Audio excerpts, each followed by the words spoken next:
हम लोग अपने पिछले क्लास में चर्चा किए थे कि अर्थव्यवस्था क्या है और अर्थव्यवस्था के प्रकारों पर भी चर्चा कर चुके थे। हम लोग ये भी चर्चा कर लिए थे कि स्वामित्व के आधार पर अर्थव्यवस्था तीन प्रकार का होता है: पूंजीवादी अर्थव्यवस्था, समाजवादी अर्थव्यवस्था और मिश्रित अर्थव्यवस्था।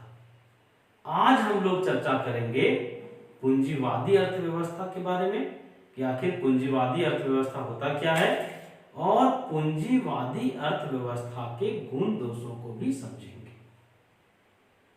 तो हम लोग अपनी बात शुरू करने के पूर्व ये देख लें कि उत्पादन के 5 साधन होते हैं।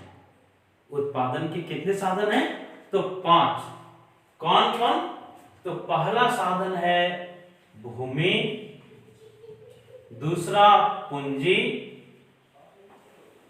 श्रम, संगठन और साहस। ये उत्पादन के 5 साधन हैं। पूंजीवादी अर्थव्यवस्था में इन 5 साधनों का मालिक कोई प्राइवेट व्यक्ति होता है, कोई निजी व्यक्ति होता है। यहां आर्थिक क्रियाओं के ऊपर सरकार का कोई हस्तक्षेप नहीं होता है। आर्थिक क्रियाएं कोई निजी व्यक्ति स्वतंत्रता पूर्वक कर सकता है।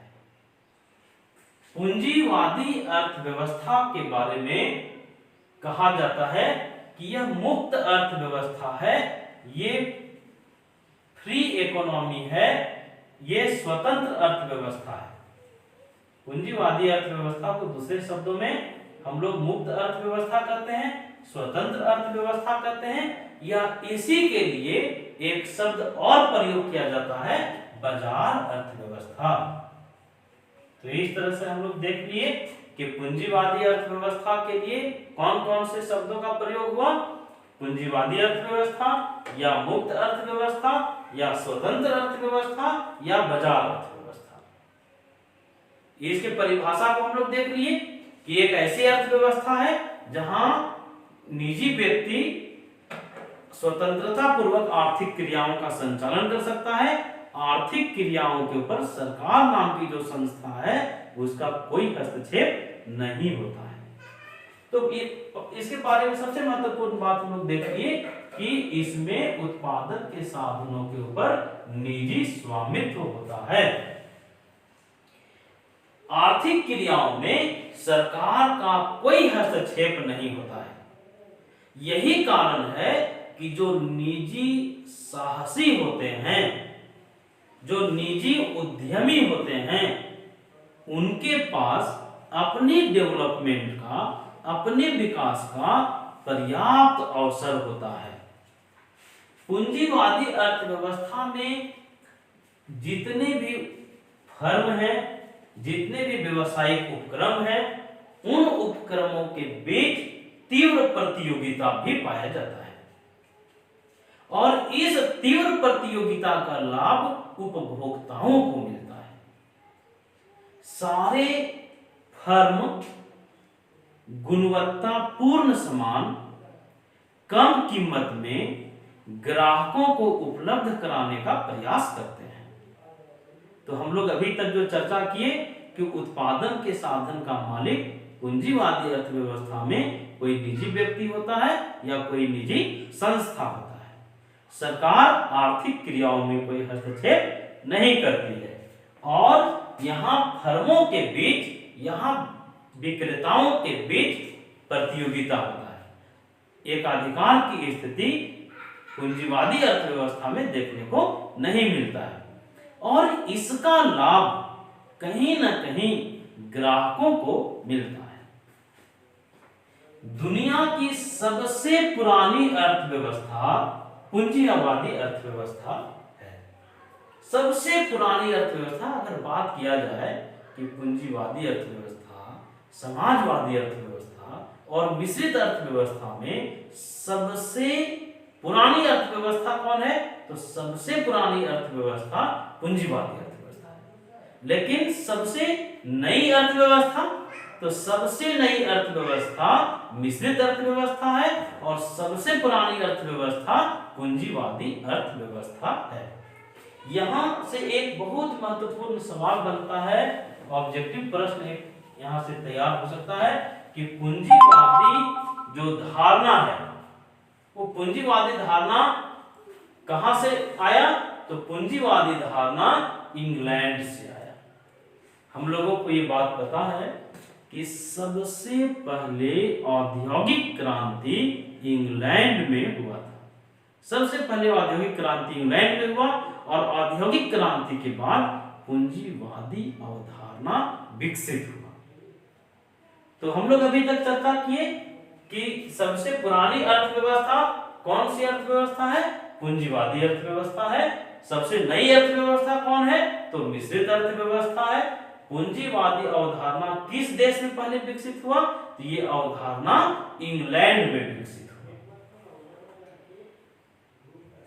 एक महत्वपूर्ण जानकारी यह है कि दुनिया के जितने भी विकसित देश हों हैं, चाहे वो यूएसए हो या इंग्लैंड की हम लोग बात करें, स्विट्जरलैंड की बात करें, ये तमाम विकसित देशों में पूंजीवादी अर्थव्यवस्था है। दुनिया के अधिकतर विकसित देशों में कैसी अर्थव्यवस्था है? तो दुनिया के अधिकतर विकसित देशों में पूंजीवादी अर्थव्यवस्था है। पूंजीवादी अर्थव्यवस्था के काम करने का उद्देश्य लाभ अर्जित करना होता है। ये लाभ के लिए काम करता है। यही कारण है कि जब यह लाभ के लिए काम करेगा तो यहां लोक कल्याण की उपेक्षा का भी संभावना बना रहता है। यहां लोक कल्याण की उपेक्षा हो सकता है। तो पूंजीवादी अर्थव्यवस्था क्यों संचालित होता है? तो लाभ के लिए संचालित होता है। सबसे पुरानी अर्थव्यवस्था पूंजीवादी अर्थव्यवस्था है। दुनिया के अधिकतर विकसित देशों में कौन सी अर्थव्यवस्था है? तो पूंजीवादी अर्थव्यवस्था है। सबसे नई अर्थव्यवस्था की अवधारणा तो मिश्रित अर्थव्यवस्था है। हम लोग चर्चा किए कि किस देश से पूंजीवादी अवधारणा विकसित हुई, तो वह देश इंग्लैंड। फिर एक क्वेश्चन आपसे पूछा जा सकता है कि पूंजीवादी अर्थव्यवस्था का विकास कब से माना जाता है? तो पूंजीवादी अर्थव्यवस्था का विकास इंग्लैंड में जब औद्योगिक क्रांति हुआ उसके बाद पूंजीवादी अवधारणा दुनिया के अन्य विकसित देशों तक पहुंचा। अब यहां समझना हम लोगों को है कि अर्थव्यवस्था की 3 केंद्रीय समस्याएं होती है। 3 केंद्रीय समस्या। पहले ध्यान से सुनिए कि वो 3 केंद्रीय समस्या कौन कौन है। पहली केंद्रीय समस्या है किसी भी देश की अर्थव्यवस्था की, वो समस्या है क्या उत्पादन करें की समस्या। क्या उत्पादन करें की समस्या, कैसे उत्पादन करें की समस्या, और तीसरा किसके लिए करें।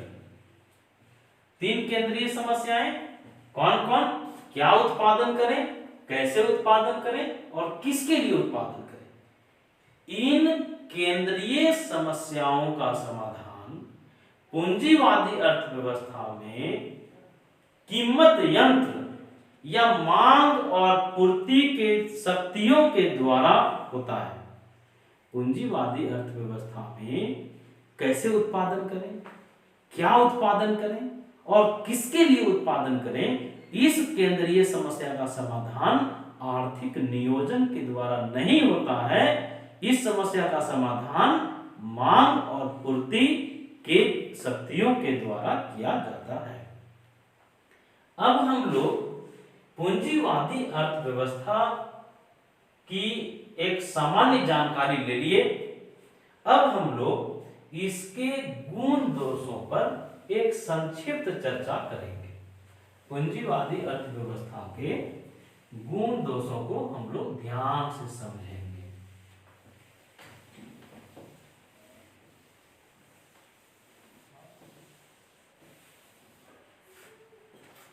इसके गुणों को आप ध्यान से सुनिएगा।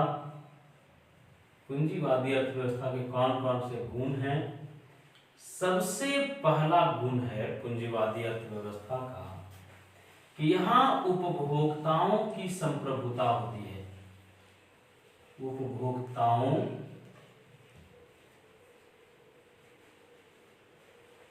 की संप्रभुता मतलब समाजवादी अर्थव्यवस्था में ग्राहकों का महत्व बहुत अधिक नहीं होता है, लेकिन पूंजीवादी अर्थव्यवस्था में ग्राहकों का महत्व बहुत अधिक होता है। ग्राहक यहां सर्वे सर्वा होते हैं। तो पहला मेरिट है कि उपभोक्ताओं का महत्वपूर्ण स्थान होता है पूंजीवादी अर्थव्यवस्था में। दूसरा, पूंजीवादी अर्थव्यवस्था में काम चोरी की प्रवृत्ति नहीं होती है। काम चोरी नहीं होता है। क्यों काम चोरी नहीं होता है? इसका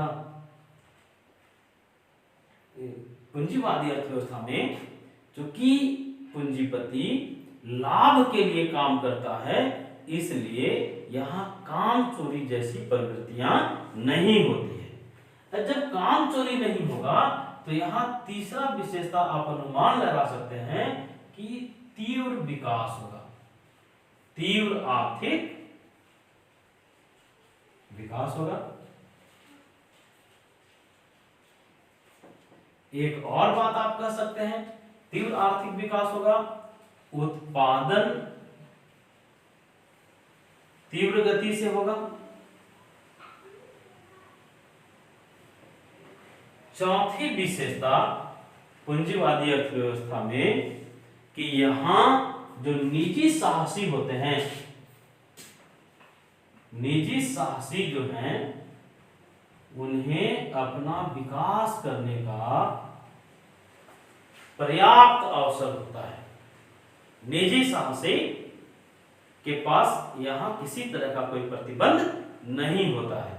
तो हम लोग पूंजीवादी अर्थव्यवस्था की विशेषताओं को देखें। आप लोग नोट भी कर लिए होंगे हमारे साथ। अब इसके दोषों पर हम लोग चर्चा करेंगे। हम लोग चर्चा किए थे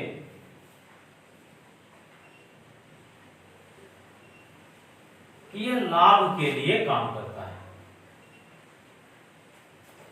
पूंजीवादी अर्थव्यवस्था के काम करने का जो मोटो है, जो उद्देश्य है, वह लाभ करना, अर्जित करना होता है। यही कारण है कि यहां लोक कल्याण की उपेक्षा, लोक कल्याण की उपेक्षा संभव है। लोक कल्याण हो सकता है, लोक कल्याण की उपेक्षा हो सकता है। जैसे हम लोग देखते हैं कि किसी अत्याधुनिक प्राइवेट हॉस्पिटल में वैसे मरीज का इलाज नहीं हो पाता है जिसके पास पैसा नहीं है। बड़े बड़े स्कूलों में गरीब के बच्चे नहीं पढ़ पाते हैं। मतलब जो पूंजीवादी अर्थव्यवस्था है, यहां लोक कल्याण की उपेक्षा संभव है। दूसरा, आर्थिक विकास तो तेजी से होता है, लेकिन आर्थिक विषमता भी, आर्थिक विषमता में भी वृद्धि होता है। तीव्र आर्थिक विकास के साथ ये अपने पीछे आर्थिक विषमता को भी छोड़ देता है। तीसरा, वर्ग संघर्ष। पूंजीवादी अर्थव्यवस्था में वर्ग संघर्ष उत्पन्न हो सकता है। तो वर्ग संघर्ष क्यों उत्पन्न होता है? समाज में दो वर्ग बन जाते हैं। इस अर्थव्यवस्था में समाज में दो वर्ग बन जाएगा। कौन कौन? एक मालिक और दूसरा वर्ग मजदूर। दोनों के हितों में अंतर होता है। मालिक क्या चाहेगा कि मजदूर ज्यादा काम करे, कम वेतन ले, कम छुट्टी ले और आराम भी कम करे। और इसका उल्टा मजदूर क्या चाहता है कि अधिक मजदूरी ले, विश्राम भी अधिक करे, तो दोनों के हितों में टकराव उत्पन्न होने के कारण यहाँ वर्ग संघर्ष जैसी स्थितियां उत्पन्न हो जाती है।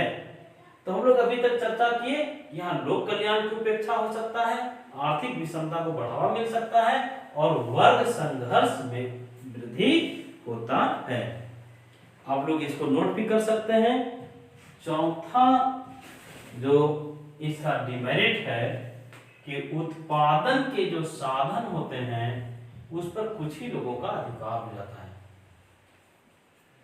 उत्पादन के साधनों पर सीमित लोगों का अधिकार।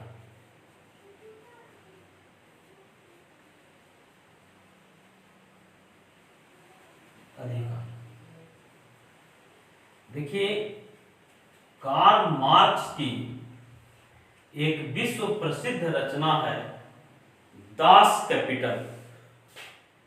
दास कैपिटल में मार्क्स ने लिखा है कि जो प्राकृतिक संसाधन हैं, ये प्राकृतिक संसाधन किसी एक व्यक्ति के नहीं हैं। इन प्राकृतिक संसाधनों के ऊपर संपूर्ण समाज का, संपूर्ण समुदाय का, संपूर्ण देश का अधिकार होता है। सिर्फ मनुष्यों का ही नहीं, इन संसाधनों के ऊपर जीव जंतुओं का भी अधिकार होता है। यही कारण है कि इन संसाधनों के ऊपर किसी एक आदमी का अधिकार नहीं होना चाहिए। लेकिन पूंजीवादी अर्थव्यवस्था में इन संसाधनों का मालिक सीमित लोग हो जाते हैं, मुट्ठी भर लोग हो जाते हैं। तो हम लोग पूंजीवादी अर्थव्यवस्था के गुणों को समझे, पूंजीवादी अर्थव्यवस्था में कौन कौन से दोष हैं इस पर भी चर्चा किए। फिर हम लोग अपने अगले क्लास में समाजवादी अर्थव्यवस्था और मिश्रित अर्थव्यवस्था पर चर्चा करेंगे।